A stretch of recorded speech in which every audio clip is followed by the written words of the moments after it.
Hey y'all, welcome back into Georgia Sports Central. We have some big news that came out, I guess sometime last night or yesterday afternoon.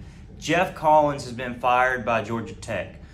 This comes after going 10-28. He was hired in 2019. He's really had no success. He's won 3 games a year and hasn't really had any success in the ACC.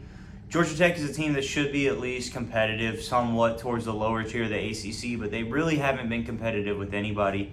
They have had no shot of beating Georgia any of the years that he's been there, and it's just something that really hasn't worked out for Georgia Tech. Geoff Collins has just been awful there. Back when Paul Johnson was the coach, they were relatively successful certain years. He ran the triple option. It was unconventional, but it won them games. They beat Georgia a handful of times while he was head coach. They won an Orange Bowl. So they were somewhat competitive while Paul Johnson was there, but Geoff Collins has come in and it just really hasn't worked out. So as far as the potential search goes for head coaches, I don't think anything's going to happen until after the season is over. I don't think anybody's going to leave their job to come take on this Tech team in the middle of the season. So likely we'll see the rest of this season play out. They may name a head coach somewhere along the way to say, hey, after this season is over, this is our guy. But as far as that goes, I think there's probably about 3 to 4 major chances that we're hearing right now. And then there's 3 or 4 more unlikely coaches. So as far as the likely coaches, I think one name that's being thrown around out there a lot is Deion Sanders. I don't think this happens. I think Deion Sanders is happy doing the HBCU coaching jobs. I think he's trying to elevate those programs. I think he's really committed to that. I really don't see Deion Sanders leaving Jackson State, but that would be a great name for Georgia Tech. Obviously, he has a lot of ties to the city of Atlanta. He's a great personality, and he's had a lot of success over at Jackson State. He would definitely help with recruiting. He would be a major name bringing kids in. But as I said, I really just don't think this happens because he's committed to what he's doing right now. Another possibility is Jamie Chadwell. Jamie Chadwell is the coach at Coastal Carolina. He's had a lot of success at Coastal. He's gotten them into the top 25 a handful of times, and they've really just looked good. It's not a huge move for him. He's not going up in class a lot. He's got them better than Georgia Tech has been, honestly. So I don't know if this will happen either. But out of the 3 to 4 that are likely, I think he's one of the more likely coaches that might take a look at this opening. I think he would have to learn the area of Atlanta. I think he would have to draw some guys in. But what he's done at Coastal has been very effective. He's been very good at Coastal. Now, the last of the likely coaches, in my opinion, is Lance Leopold from Kansas. He's got Kansas looking very solid this year, but Kansas is not a football school. Kansas is a basketball school. That's not to say that Georgia Tech is a football school, but I think that if he could have some minor success at Georgia Tech, they might throw some resources his way. So he might have more of an opportunity to do something at Georgia Tech than what he's being given at Kansas. So I could see him coming over to Atlanta, making some pitches to some kids saying, look, here's what I did at Kansas. I took this program from being awful to winning the first 4 games of the year. I think he needs to have some continued success. I don't know if this happens either, but that's who I'm kind of leaning towards. I think Lance Leopold might take that job more so over the other. Now, this next coach is kind of in no man's land for me. I could see it happening, but I also am very pessimistic about the chances of it happening, and that is Dan Mullen. Dan Mullen was obviously fired by the University of Florida last year. He's an analyst right now. He's not in coaching. He really kind of burnt some bridges there at the end, saying that he would worry about recruiting during the recruiting season and worry about football during football season. Look, we all know recruiting season is year-round, and football season is year-round. So I don't know. Maybe he'll change his mind and he'll come in. He had some success at Florida. He had some good teams. He brought in some talent. But I don't know if that's the way they're going to go. I really couldn't see Dan Mullen as the coach at Georgia Tech. I think that if Dan Mullen were to coach, he would take another job somewhere like maybe in Auburn if they fire Brian Harsin, maybe even in Arizona State. I think those jobs are more suited to Dan Mullen than Georgia Tech is. Now, for my completely random throws that are being thrown out there that I don't think there's any chance that these coaches take these jobs, I think that these coaches could probably get better jobs at different places. And I really just don't see them going to Georgia Tech.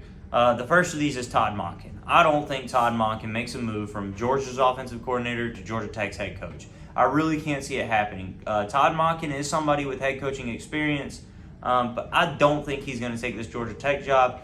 He just got a raise at the University of Georgia. He's most likely the highest paid offensive coordinator in all of college football. I really don't think he's going to leave Georgia's offensive coordinator spot to take Georgia Tech's head coaching position. That's not to say that Todd Monken wouldn't leave, but I could see a scenario where he does. Another coach out there that's really unlikely, in my opinion, is Bill O'Brien. Bill O'Brien is Alabama's offensive coordinator right now. He didn't have any success when he was coaching the Texans. He kind of ran into that GM problem where he made some very bad moves as GM that put him in a position to fail as head coach. He did make it to the playoffs, I believe, with the Texans, but there at the end, the Texans had just become a terrible team. I don't think that Bill O'Brien is given a shot. He's having success at Alabama because of the talent that Alabama has, and Nick Saban has a stranglehold over everything that goes on in that program. So I think that's why Alabama's offensive output is being what it is right now. I do not see Bill O'Brien getting a head coaching job at Georgia Tech. The last name we have is Al Golden. Al Golden was the head coach at Temple in Miami. However, he was fired during Miami's 2015 season. If you can't have success at Miami in the ACC, how are you going to have success at Georgia Tech in the ACC? I really don't see this happening. It's a name being thrown out there, but this name makes no sense to me. I really can't see Georgia Tech hiring Al Golden, so that's my feelings on him. Now, those were the coaches. As far as Georgia Tech's football program goes, the athletic department is not as committed to building a successful football program as they need to be for a program to be successful in today's age. Georgia Tech is about academics, and they're about to get passed up on that. Their basketball hasn't been that great of late. I really don't think they're committed to sports success. I think they're much more focused on the academics, and the sports are just an addition. Every time Georgia goes to play Georgia Tech now, Georgia's taking over that stadium. This used to be a fierce rivalry. Georgia versus Georgia Tech was a crazy rivalry. It was something I grew up as a kid, and it was always the biggest game of the year for Tech. If Georgia lost the year before, the whole next year was Georgia focusing on beating Tech. There's only a handful of times that Tech has beaten Georgia in my life, and this is coming off the 90s when Tech was whipping Georgia's tail every single year. I think this rivalry needs to be renewed, but that's going to take a lot. I think a head coach can come into Georgia Tech and have success, and here's the reason why I think that. There is so much talent in the state of Georgia. Georgia is such a rich talent state that guys are overlooked all the time. There's guys that Georgia Tech can go in and say, look, Georgia's not coming for you. You're not making it to Georgia. Why don't you stay home, come play for us? You have the opportunity to go show them what they missed out on every single year. You have outside influences coming into Georgia, absolutely, but this is a state where there's so much talent. Even with those outside sources coming in, as a Division I program, as a Power 5 program, you can still get very, very talented players.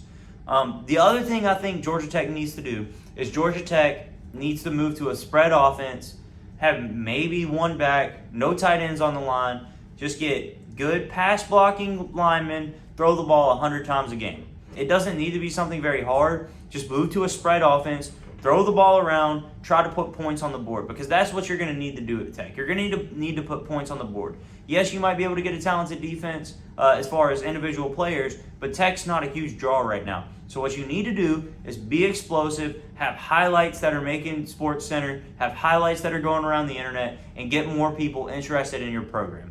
I think that's the next way Tech needs to move forward. Well, that about covers it. Thank y'all for tuning in again to Georgia Sports Central. I'll be posting daily content, so make sure you hit that like, comment, and subscribe button. It really helps the channel to grow. It helps my videos to get out there more, and as this is a new channel, I really need that help and support. So I'd appreciate it if y'all could just leave likes, comments, and subscribe if you like the content. Thank you so much for watching.